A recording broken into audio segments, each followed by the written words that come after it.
কোরআন পুড়িয়ে দেওয়া ইস্যু। কি ইস্যু? কারা পুড়িয়ে দিচ্ছে? আমরা মুসলিমরা কি কখনো অন্য কারো ধর্মগ্রন্থ পুড়িয়ে দিয়েছে? আমরা বরং এই কথা বলি যে কোনো মুসলিম ততক্ষণ পর্যন্ত মুসলিম হতে পারবে না যতক্ষণ পর্যন্ত সে ঈসা আলাইহিস সালামকে নবী বলে স্বীকার না করছে। আমাদের চাইতে নবী ঈসা আলাইহিস সালামকে কেউ বেশি সম্মান করে? আমরা বলছি কেউ মুমিনই হতে পারবে না, মুসলিম হতে পারবে না যদি সে ঈসা আলাইহিস সালামকে আল্লাহর নবী বলে স্বীকার না করে। এখন তার অনুসারীর দাবিদাররা তাহলে কেন কোরআন পড়িয়ে দিচ্ছে?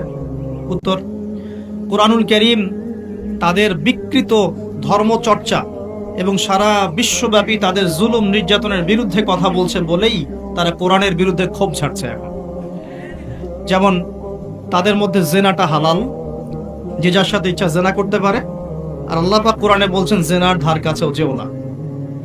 তাদের কাছে সুদটা হালাল, সুদটা ওদের কাছে বৈধ এবং সুদ দিয়ে তারা চলে, অন্য রক্ত চুষে খায়। সুদের ফলাফলটা অনেকটা ঢাকা শহরের মতো। কিসের মতো? একটা অংশ দেখবেন দিন দিন রিচ হচ্ছে, দিন দিন রিচ থেকে রিচার হচ্ছে একটা অংশ, আর একটা অংশ দিন দিন প্রভার্টি এবং ডেস্টিটিউশনের মধ্যে যাচ্ছে। প্রত্যেকটা বড় বড় শহরের এই চিত্র। সুদের মধ্য দিয়ে সারা বিশ্বের একটা অংশের মানুষ দিন দিন ধনী হয়েছে। সবার ক্ষতি হয়নি, কিন্তু ধনীরা আরো ধনী হয়েছে, আর গরিবরা দিন দিন তাদের অর্থ সম্পদের মান হারিয়েছে, তাদের অধিকার হারিয়েছে, তাদের জীবনযাত্রার মান কমে গেছে, প্রভার্টি এবং ডেস্টিটিউশনের মধ্যে চলে গেছে দরিদ্ররা। তারা এক কথায় বলতে পারি দাসত্বের শৃঙ্খলে আবদ্ধ হয়েছে, অর্থনৈতিক দাসত্বের শৃঙ্খলে আবদ্ধ হয়েছে। এটা ব্যক্তি থেকে শুরু করে সমাজ, কোনো কোনো ক্ষেত্রে রাষ্ট্র পর্যন্ত দাস হয়ে গেছে।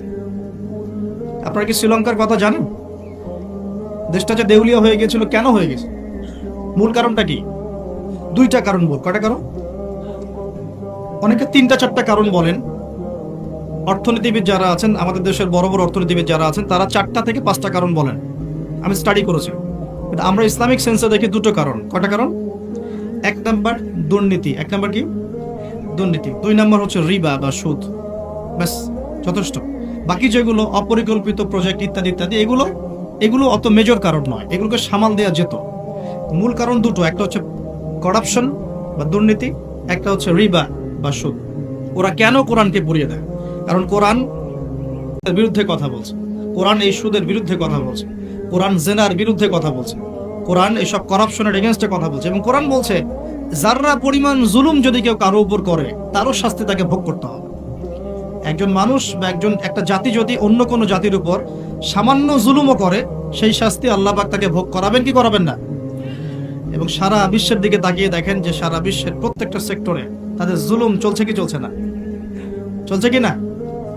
এই কারণেই তারা কোরআনের বিরুদ্ধে এত ক্ষোভ। তো এই বিষয়টা কি সারা বিশ্বে এখন হাইলাইটেড ইস্যু না? সারা বিশ্বে এই বিষয়টা নিয়ে খুব কথাবার্তা হচ্ছে না? এটাকে আমরা বলি ব্লাসফেমি, অর্থাৎ ধর্ম এবং ধর্মগ্রন্থকে অবমাননা করা।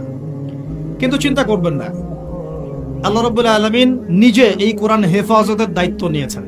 আল্লাহ পাক সূরা হিজরে বলেছেন, ইন্না নাহনু নাযালনা যিকরা ওয়া ইন্না লাহু লাহাফিজুন। নিশ্চয়ই আমি এই কোরআন নাজিল করেছি, এই কোরআন হেফাজত করার দায়িত্ব কার? আল্লাহর।